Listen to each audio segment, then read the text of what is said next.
আপনারা মহিলারাই আসছেন কেন? আসছেন কেন আপনারা? কত বড় সাহস এনে চিৎকার করতেছে আমার এটা? আপনাদের মা বোনদের কোনো গায়রত নাই নাকি?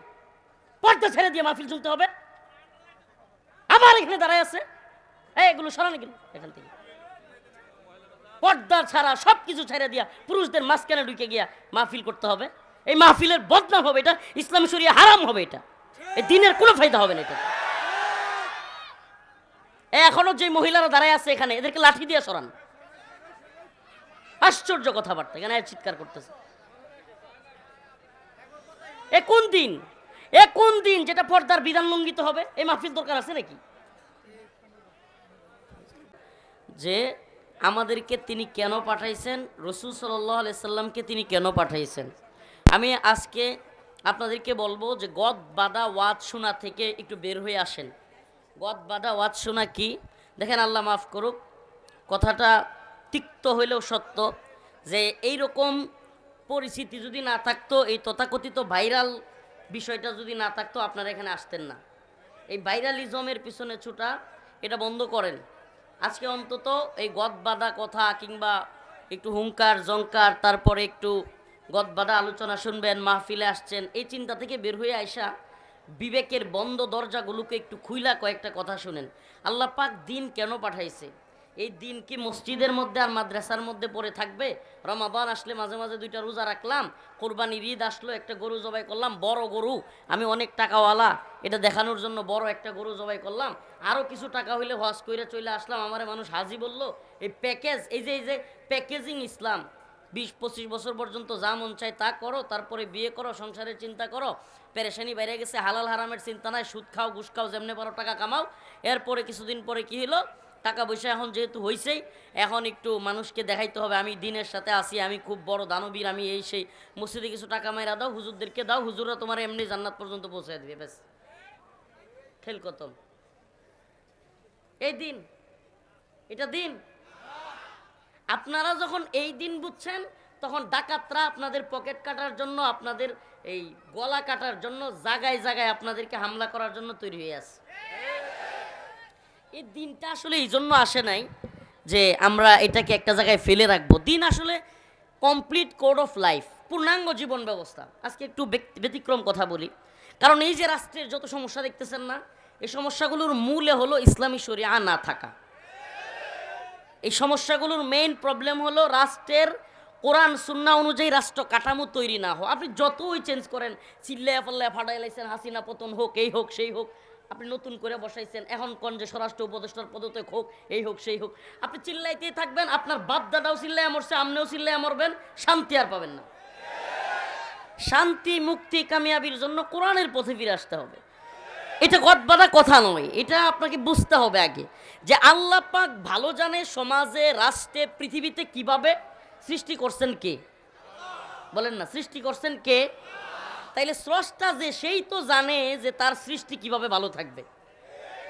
কথা কন, স্রষ্টা যে, সেই কি ভালো জানে তার সৃষ্টি কিভাবে ভালো থাকবে। তো আমরা তো ভালো নাই। আমরা তো 4 দিন আগে, 7 মাস আগে যেই কারণে আন্দোলন করছি সরকারের বিরুদ্ধে, একই কারণ তো এখন বিদ্যমান। 4 দিন আগে নূপুর শর্মা ইস্যুতে হাসিনা গভর্নমেন্ট ক্ষমতায় থাকতে, আপনারা মহিলারাই আসছেন কেন? আসছেন কেন আপনারা? কত বড় সাহস এনে চিৎকার করতেছে আমার এটা? আপনাদের মা বোনদের কোনো গায়রত নাই নাকি? পর্দা ছেড়ে দিয়ে মাহফিল শুনতে হবে? আমার এখানে দাঁড়ায় আছে, এগুলো সরানো গেল এখান থেকে। পর্দা ছাড়া সবকিছু ছেড়ে দিয়া পুরুষদের মাঝখানে ঢুকে গিয়া মাহফিল করতে হবে। এই মাহফিলের বদনাম হবে, এটা ইসলামী শরিয়া হারাম হবে, এটা এই দিনের কোনো ফায়দা হবে না। এটা এখনো যে মহিলারা দাঁড়ায় আছে এখানে, এদেরকে লাঠি দিয়ে সরান। আশ্চর্য কথাবার্তা, এখানে চিৎকার করতেছে। এ কোন দিন যেটা পর্দার বিধান লঙ্ঘিত হবে? এই মাহফিল দরকার আছে নাকি? ভালোভাবে কথা বুঝবার চেষ্টা করেন। দিনের ক্ষেত্রে বাড়াবাড়ি সারাসারির সুযোগ নাই। মাহফিল শোনার অজুহাতে মহিলাদেরকে ভিতরে ঢুকায় দিবেন, কই হুজুর এরা তো বাজার ঘাটে জীবন ভরা ঘুরে। শুনেন, হেফজখানার ছাত্ররা এখানে যারা পাগড়ি নিছে, হুজুররা জানে এরা সব সবকের সময় কষ্ট লাগলে বাথরুমে যাইতে চায়। তেমন আমরা কি অনুমতি দিব না কি তোমরা সব বাথরুমে গিয়ে বসে থাকো? তাদের কাজ তারা করবে, তাই বলে কি আলেমরা অনুমতি দিবে? বলবে হুজুর এরা সব রাস্তাঘাটে ঘোরাঘুরি করে, সবসময় পুরুষের সাথে চলে, এই সোয়েটার ফ্যাক্টরিতে গার্মেন্টসে চাকরি করে, তখন সমস্যা হয় না, মাহফিল শুনতে আসতে সমস্যা। আমি বলি ভাই এত বুঝেন না আপনি, মাহফিল দিনই বিষয়, এখানে মাসআলাগত বিষয় আপনাকে আমার জানাইতে হবে যে এখানে মহিলা ঢুকতে পারবে না, কারণ এখানে নারী পুরুষ একসাথে মাহফিল শুনবে, ফায়দার চাইতে ক্ষতি বেশি হবে। এখানে যৌনাচার, অবাধ যৌনাচারের সুযোগ করে দিলাম, আপনি ওই অবাধে যে সুযোগটা করে দিচ্ছেন এটা হালাল না, এটা বৈধ না। গার্মেন্টস সোয়েটারে চাকরি করা মেয়ে ছেলে একসাথে, এটা বৈধ না, অবশ্যই তাকে আলাদা চাকরি করতে হবে। আমি চাকরির বিরোধিতা করতেছি না, কিন্তু আপনাকে করতে হবে আলাদা, ভালোভাবে বুঝেন। আর না হলে পরকীয়াতে জড়াবে, সংসার ভাঙবে, হাঙ্গামা হবে, একটার পর একটা নারী কেলেঙ্কারি হবে, চলতেই থাকবে, সমাধান পাবেন না আপনি, আপনি সমাধান খুঁজে পাবেনই না। আমি কারাগারে ছিলাম, আমার এসে মাসআলা জিজ্ঞেস করতেছে, হুজুর এই এরা কি শুরু করছে, আমি কিন্তু বয়ান ছেড়ে দিব, আমার সময় একেবারে কম বাবা। আমি বলছি গদবাদা আলোচনার জন্য বসি নাই, রাষ্ট্রের এই পরিস্থিতিতে জনগণ হাহুতাশ করতেছে, সব দিকে নিরাপত্তাহীনতা, এই সেই, এখানে ডাকাতি, ওখানে চুরি, এখানে দর্শিতা হচ্ছে। আরে যেখানে খুদ উমর রাদিয়াল্লাহু আনহু বলতেন যে আমার খলিফাতের সময়ে ফুরাত নদীর তীরে একজন একটা কুত্তাও যদি না খায় মারা যায়, আমি উমর আল্লাহর কাছে কি জবাব দিব?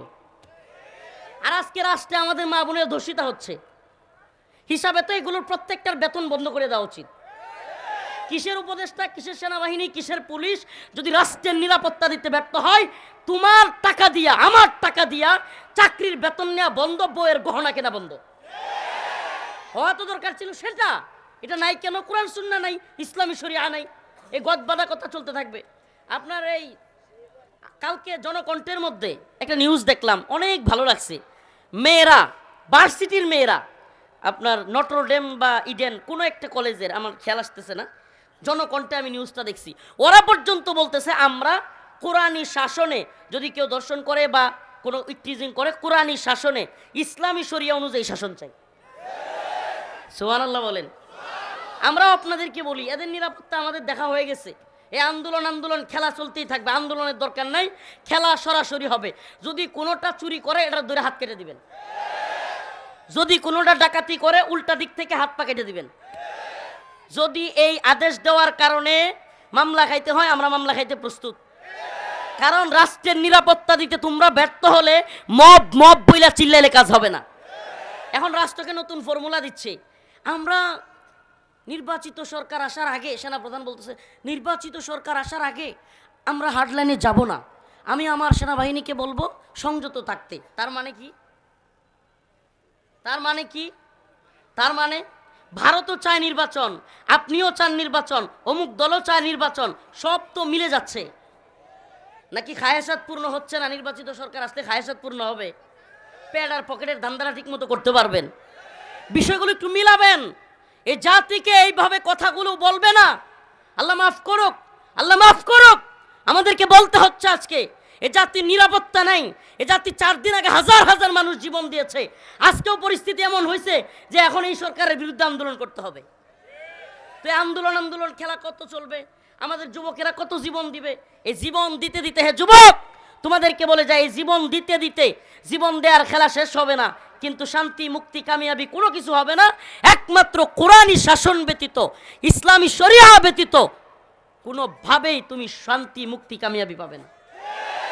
চ্যালেঞ্জ করলাম, আফগানে একটা নারী হেঁটে যাবে, চ্যালেঞ্জ করলাম, আফগানে একটা নারী হেঁটে যাবে, ধর্ষণ করার দুঃসাহস চিন্তাও করবে না, কারণ আপাদমস্তক ডেকে যাবে। রাষ্ট্রের নিরাপত্তা আছে, বিচার ব্যবস্থা আছে। এই রাষ্ট্রে না আছে বিচার ব্যবস্থা, না আছে পর্দা, না আছে শৃঙ্খলা, কোনোটাই তো নাই। আপনি বলেন কিভাবে আসবে এগুলো? এই আসমানের উপরের আর জমিনের নিচের আলোচনা, কবরের হাসরের, এগুলো তো করব, এগুলোর ভয় আপনাদেরকে দেখাবো, এটা দরকার। কিন্তু আমরা যে এক অক্টোপাসের জালের মধ্যে আটকে গেছি, আমাদেরকে আমেরিকা এক জালের মধ্যে ফেলছে, ভারত আরেক জালের মধ্যে ফেলছে। এই জাল থেকে তো আপনি বুঝতেছেন না, আপনার ঘরের সামনে কেন ডাকাতি হয়, এটা আন্তর্জাতিক চক্রান্ত। আপনি বুঝবেন না, আপনি মনে করবেন হাই রে ডাকাতের দোষ না, ডাকাতের দোষ না, আমি আপনাকে বুঝাইতে পারবো না। এই আপনার পারিবারিক বিষয়টাই সামাজিকভাবে জড়ায়, সামাজিক বিষয়টা রাষ্ট্রীয়ভাবে জড়ায়, রাষ্ট্রীয় বিষয়টা আন্তর্জাতিক পরিমণ্ডলে যায়। প্রত্যেকটা এটা একটা অক্টোপাসের জাল। পুরা পৃথিবী, এটা বর্তমানে ইংরেজিতে এটাকে বলে যে গ্লোবালাইজড দুনিয়া, এখন একেবারে এক গ্রাম। কেমন এটা? ওই আমেরিকা থেকে আমার দেশ নিয়ন্ত্রণ হয়, ওই ভারত থেকে আমার দেশ নিয়ন্ত্রণ হয়। ব্যাস, ভারত বলছে, বলছে, কিংবা আমেরিকার FBI বলে দিছে যে এই হুজুরগুলো একটু ঝামেলা করতেছে, গাপলা করতেছে, এদেরকে ধরে ফেলে, বাস ধরে ফেলবে।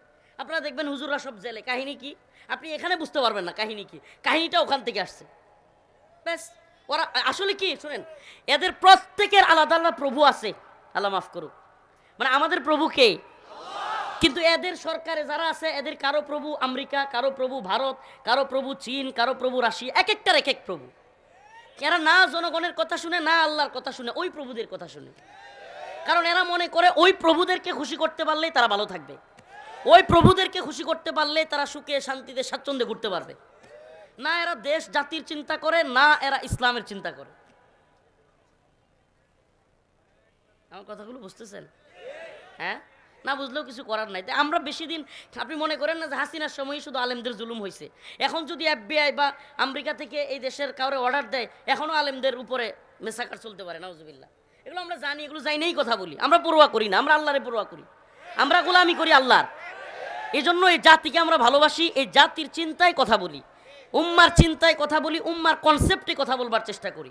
এই জন্য বলি ভাই প্লিজ, এই যে ইউটিউবাররা আছে এদের মাধ্যমে সবাই শুনবে, আপনাদেরকে একটা কথা বলি, কোরআনের দিকে ফিরে আসেন, কোরআনের দিকে ফিরে আসেন।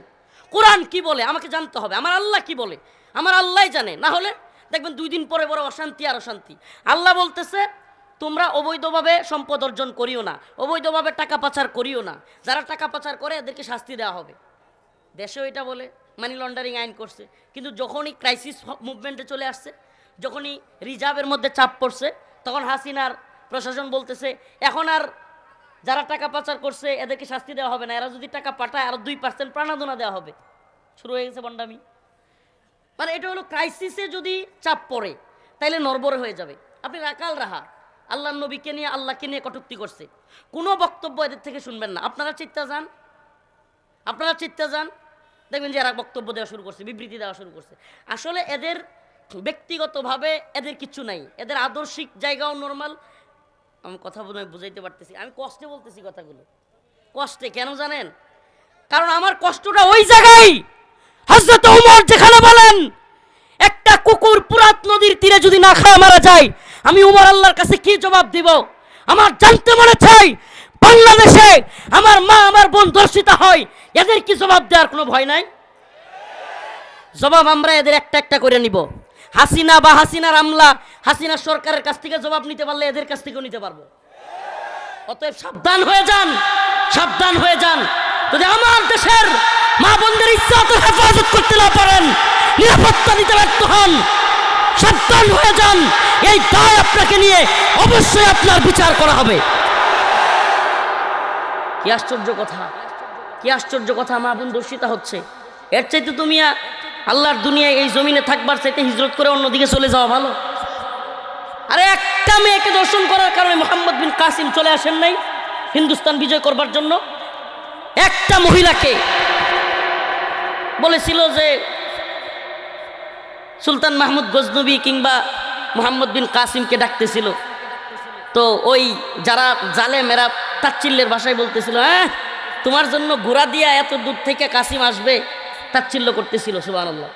যখন এই কথা কানের মধ্যে গেছে, ওনারা ঠিকই চলে আসছে এবং হিন্দুত্ববাদী মুশরিকরা পলায়ন করতে বাধ্য হয়েছে একটা মেয়ের জন্য। সুবহানাল্লাহ।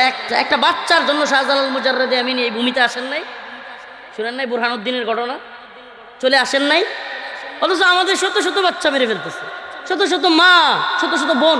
আমি নিজে এখন নিরাপত্তাহীনতায় ভুগতেছি, আমি নিজে, আমরা সকলেই।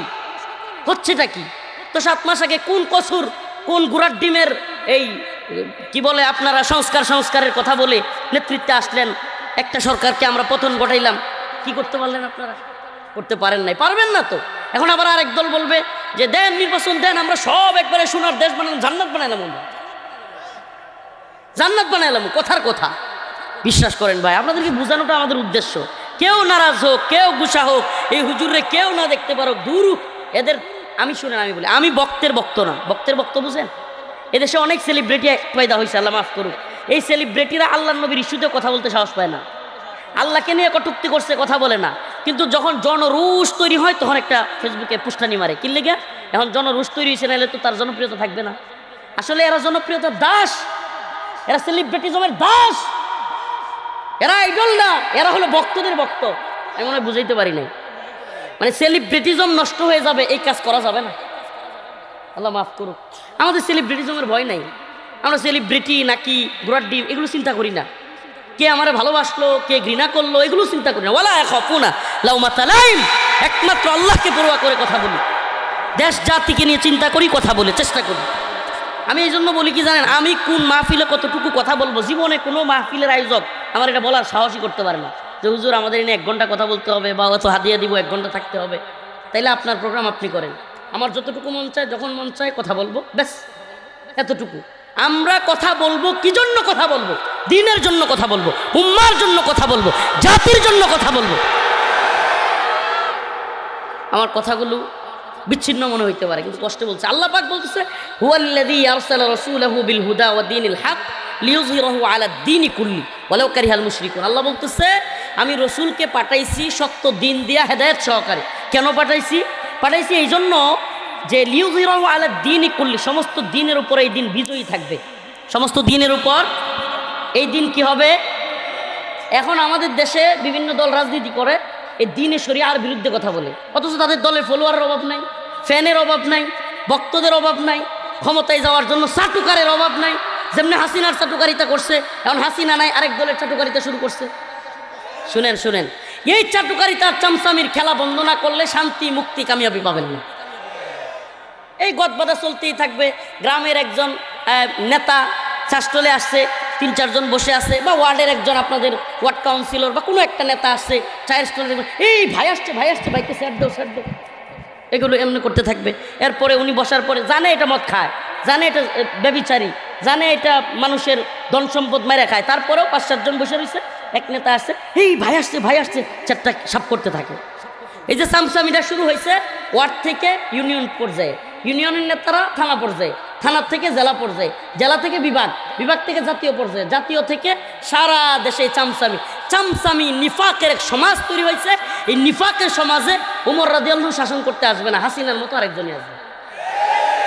এইটা যদি আপনারা ওভারটেক করতে না পারেন, এই বিষয়গুলো যদি মাইনাস করতে না পারেন, যে আমি সৎ যে তার সাথে আছি, হক যে তার সাথে আছি, কোনো জালিমের সাথে কোনো চাটুকারের সাথে কি করবে? ওই চাটুকার আপনার একটা মামলা দিবে না, করতে পারবে না। যদি সম্মিলিতভাবে চাটুকারদের বিরোধিতা করেন, যদি সম্মিলিতভাবে দালালদেরকে বয়কট করতে পারেন, যদি সম্মিলিতভাবে সুদকুর জিনাকুর সমাজের মধ্যে জালেম, মানুষের সম্পদ ভূমিদস্যু, এদেরকে সম্মিলিতভাবে প্রতিহত করেন, কোনো সমস্যা হবে না। কিন্তু 1-2 জন চামচামিতে লিপ্ত হবেন, বাকিরাও আস্তে আস্তে চুপসে যাবে, চামচামিতে লিপ্ত হবে।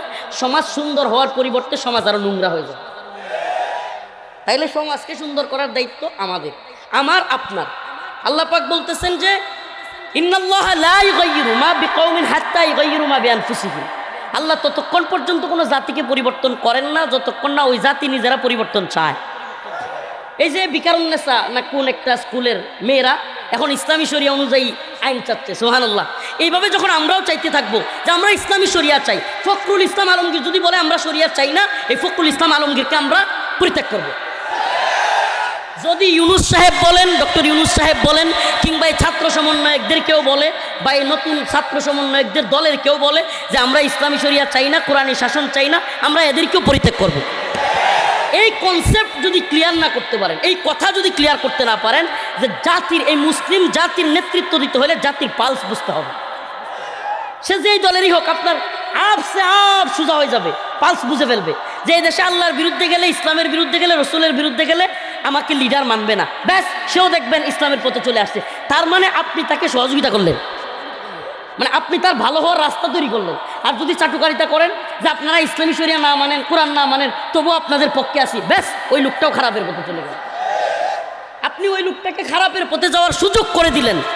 আর যদি আপনি বলতেন যে লিডার আজকে কোরআনের বিরুদ্ধে বলছেন, মানে আপনার আর লিডার মানি না, জান আপনি, ওই লিডার দেখতেন কালকে আপনার পিছনে পিছনে ঘুরতো যে বাবা আমি আজকে দিয়ে কোরআন মানবো, তাও আমার সাথে থাক।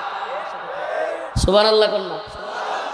এটা দেখেন এই কথাগুলো আমি কেন বলি জানেন? আমি বলি এই জন্য যে জাতি বুঝবার চেষ্টা করো, ও আমার জাতি, যতদিন এই তাগুতি সিস্টেমের বিষয়গুলো আপনাদের অনুধাবন না হবে, যতদিন আপনি কোরআনকে অনুধাবন করতে না পারবেন, যতদিন কোরআন সুন্নাহ অনুযায়ী রাষ্ট্র কাঠামো তৈরি করতে না পারবেন, ততদিন আপনি বারবার মুখ থুবড়ে পড়বেন, বারবার আন্দোলন করবেন, ব্যর্থ হবেন, বারবার চিৎকার করবেন, আপনার নিরাপত্তা, শান্তি, মুক্তি, কামিয়াবি কোনোটাও আসবে না। সুবহানাল্লাহ। তাইলে কোরআনী সংবিধান বুঝে আসছে এটা? এই জনপদে সমস্ত লুণ্ঠন, মারামারি, হারাহানি সব কিছুর একটাই কারণ, কোরআনী শাসন নেই। কি নাই? আবার এটাও বলে দেই, কোরআনী শাসনটা কিন্তু আবার এই সিলমারো বাই সিলমারো দেওয়া হবে না। কোরআনী শাসনটা দাওয়া, ইরদাদ, জিহাদ লাগবে। সুস্পষ্ট কথা, দাওয়া, ইরদাদ, জিহাদ। দাওয়া কি? এই যে আমি দাওয়া দিচ্ছি, ব্যাস সবাইকে বোঝাচ্ছি। ইরদাদ কি? প্রস্তুতি। প্রস্তুতি প্রস্তুতি কেমন? যে প্রয়োজন হলে ভেঙে ছুঁড়ে দিল। জিহাদ কি? ময়দানে নেমে যেতে হবে। ইরদাদ ওয়াইদু লাহুম মাসতাতাতুম মিন কুওয়া। ইরদাদ কি? এখন থেকে আপনার সন্তানকে তৈরি করেন। ইরদাদ কি? এখন থেকে আপনার ছেলেকে ফিটনেস তৈরি করেন। মুসলমানদের যুবকের বুড়ি হইতে পারবে না, এখন থেকে সে ফিটনেস, প্রয়োজনে বুক ডাউন দিবে, প্রয়োজনে সাঁতার কাটবে, সে নিজেকে তৈরি করবে যে হিন্দুত্ববাদী ভারত হামলা করলে এদেশের সেনাবাহিনী, বিজিবির সাথে আমিও কাঁধে কাঁধ মিলে যুদ্ধ করব। এটার নাম ইরদাদ, প্রস্তুতি। আর যদি একেবারে ময়দান তৈরি হয়ে যায়, ইনশাআল্লাহ আমরা জিহাদের জন্য, কোরআনের শাসনের জন্য তৈরি হয়ে যাব। আপনাদেরকে বলি, এই দেশে নাস্তিক মুরতাদ সাতেমের সংখ্যা খুব বেশি না, হাতে গোনা। হাতে গোনা। এই যে হাতে গোনা মানে বুঝেন, হাতে 20 পর্যন্ত গোনা যায়, সর্বোচ্চ এক হাতে কত গোনা যায়? এই 20-40টাই হবে, 2 হাতে মিলে 40, এইরকমই হবে, এর বেশি না। তো এই ধাক্কাটা শেষে দিতে হবে। প্রথমে হয় এই যে দাওয়া, ব্যাপক দাওয়া, ইমাম বুঝাবে মুসল্লিদেরকে, খতিব বুঝাবে, পুলিশ লাইনের ইমাম সেও পুলিশদেরকে বুঝাবে ভাই কোরআনী শাসন দরকার, সেনাবাহিনীর খতিব সেও বুঝাবে, একজন সাধারণ আলেম সেও বুঝাবে, একটা জেনারেল শিক্ষিত কিন্তু নামাজ পড়ে সেও তার সহপাঠীদেরকে বুঝাবে ভাই ইসলাম শরিয়া দরকার, কোরআনী শাসন দরকার। এইভাবে বুঝাইতে বুঝাইতে এমন দাওয়া পৌঁছাবে, হঠাৎ করে কিছু নাস্তিক সাতেম যখন দেখবে হাইরি এটা তো দেখা যাইতেছে কোরআনী শাসন হয়ে যাচ্ছে, তখন এরা একটু লম্পজম্প দিয়ে উঠবে, বাস 2 ডেরে বাড়ি দিলেই শেষ। বাড়ি খুব বেশি দেওয়া লাগবে না, কিন্তু বাড়ি দেওয়া পর্যন্ত আমাদের অনেক কাজ। ওই কাজগুলো এই যুবকদের করতে হবে, ওই কাজগুলো এই তরুণদের করতে হবে, এই কাজগুলো এই তরুণ প্রজন্মের আলেমদেরকে। আমরা গদ বাঁধা হাফেজ প্রতিদিন মাহফিলে 25টা 30টা 100 150 প্রতি বছর হাজার হাজার আলেম পয়দা করতেছি, হাফেজ তৈরি করতেছি, সমাজ তো পরিবর্তন হচ্ছে না। সমাজ তো পরিবর্তন হচ্ছে না। কাহিনী কি? কাহিনী হলো এটা যে যে হাফেজ তৈরি করে দিচ্ছি, ওই হাফেজ যেই মসজিদে ইমামতি করে, ওই মসজিদ কমিটির সভাপতি, সেক্রেটারি ঘুষখোর, সুদখোর। তাইলে তার কথা তো ওই সুদখোর শুনে না, তার কথা তো ওই ঘুষখোর শুনে না, তাইলে তার মাধ্যমে ও পরিবর্তন হচ্ছে না, তাহলে সমাজ কিভাবে পরিবর্তন? সেক্টরে সেক্টরে, রন্ধ্রে রন্ধ্রে যে ঝামেলা মিশে গেছে, এটাকে আগে দূর করতে হবে। আমি কি বুঝাইতে পারছি? তখন আল্লাহর দিন বিজয়ী হবে, তখন আল্লাহর দিন আল্লাহর জমিনে বিজয়ী হবে। এই জমিন কার?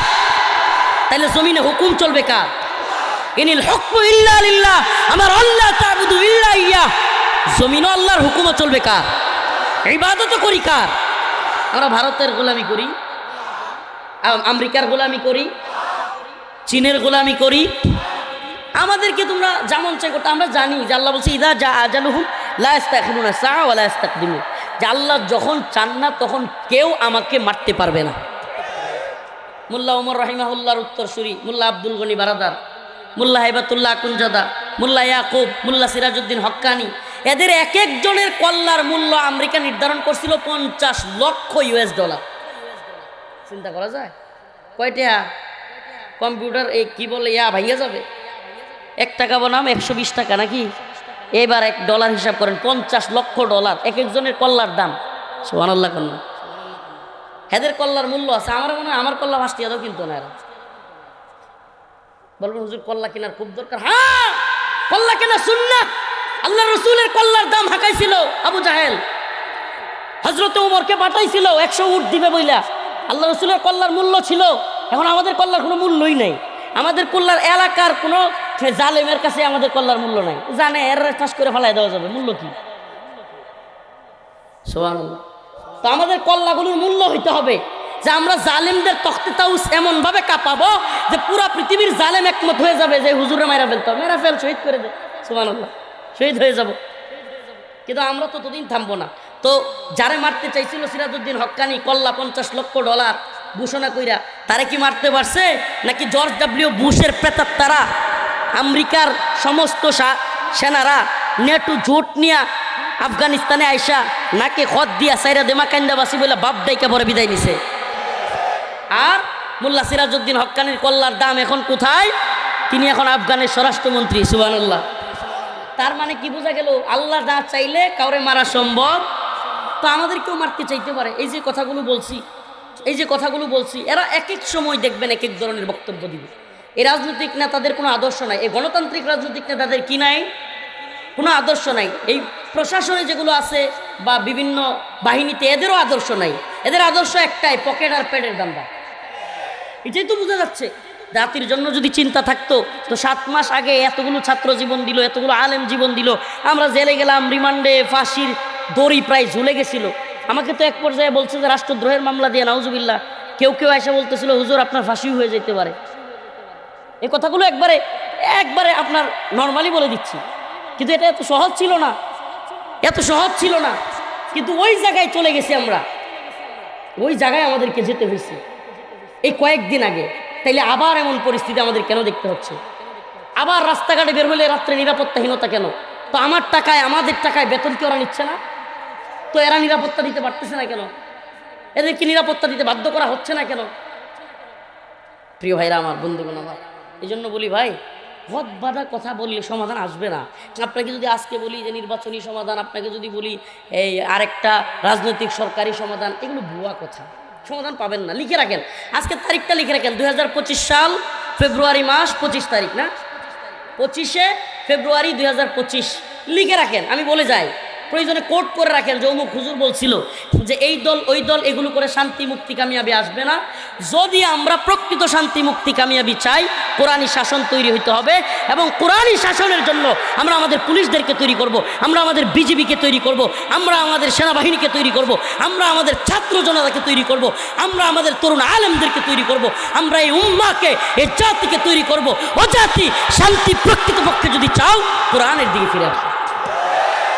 হুয়াল্লাযী আরসালা রাসূলাহু বিল হুদা ওয়া দীনিল হক লিইয়ুযহিরাহু আলা দ্বীনি কুল্লি ওয়ালাউ কারিহাল মুশরিকুন। আল্লাহ বলছে মুশরিকরা অপছন্দ করে, মুশরিকরা কি করে? অপছন্দ করে এই দিন প্রতিষ্ঠিত হোক, কিন্তু আল্লাহর দিন বিজয়ী হবেই। সুবহানাল্লাহ। আল্লাহর দিন হয়তো আপনাকে সহ অথবা আপনাকে ছাড়া, শেষ কথা বুঝে নেন ভালো করে। আল্লাহর দিন আল্লাহর জমিনে কি হবেই? বলেন না, কি হবেই? আওয়ামী লীগ বিরোধিতা করুক কিংবা অন্য দল বিরোধিতা করুক, ইসলামী শরিয়াকে, কোরআন শাসনকে, একদিন না একদিন আল্লাহ পাক পুরো পৃথিবীতেই ইসলামী শরিয়া, ইসলামী হুকুমত কায়েম করবেন। ইমাম মাহদী আলাইহিস সালাম আসবেই, কেউ আটকাইতে পারবে না। ঈসা আলাইহিস সালাম আসবেই, কেউ আটকাইতে পারবে না। এই তন্ত্রমন্ত্রের কবর রচনা হবেই, কেউ আটকাইতে পারবে না। আস্তে আস্তে হচ্ছে, আলহামদুলিল্লাহ। অতএব আপনাদের বোঝা দরকার, যেহেতু কোরআনী শাসন এখনই লাগে, যেহেতু কালকে হচ্ছে না, কিন্তু আমাদের তৈরি হওয়া তো দরকার। আল্লাহ বলছে যদি তোমরা পরিবর্তন না হইতে চাও, আমি পরিবর্তন করি না। আলহামদুলিল্লাহ, পরিবর্তনের আওয়াজ উঠে গেছে। আল্লাহ পাক বুঝার এবং আমল করার তৌফিক দান করুক, বলেন আমিন। ওয়া আখিরু দাওয়ানা আলহামদুলিল্লাহি রাব্বিল আলামিন। আসসালামু আলাইকুম ওয়া রাহমাতুল্লাহি ওয়া বারাকাতুহু। দোয়া চাই খাস করে সবার কাছে। জি ভাইজান, আমরা কেউ না যাই, আমাদের আরো একজন বক্তা রয়েছে।